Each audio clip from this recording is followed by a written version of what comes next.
Ini adalah audio siar artikel yang bertajuk Belajarlah Melupakan X yang disiarkan di Sinar Harian.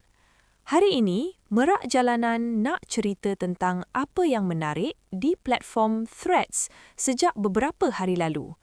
Antaranya adalah cerita perang mulut yang berlaku di antara grup fans Sipolan dengan Sipolan. Siapa yang kaki Threads, fahamlah siapa yang Merak Jalanan maksudkan.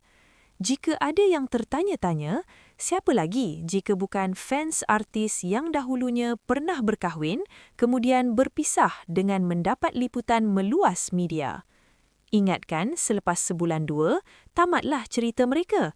Tetapi rupa-rupanya, walau salah seorang sudah pun move on terlebih dahulu, namun kisah mereka tak pernah lagi berhenti setakat ini. Merak Jalanan pelik, kenapa dah lebih setahun, tapi masih lagi ada fans yang seperti tak puas hati dengan penceraian mereka.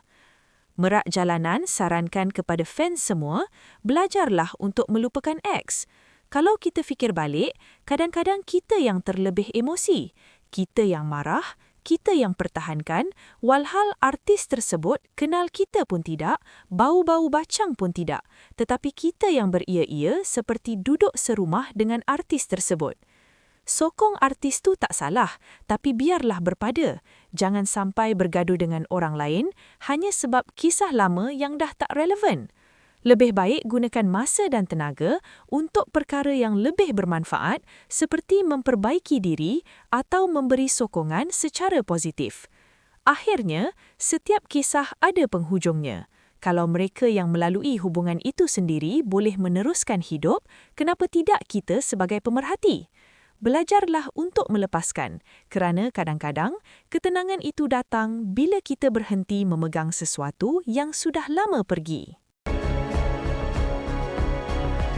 Suara Rakyat.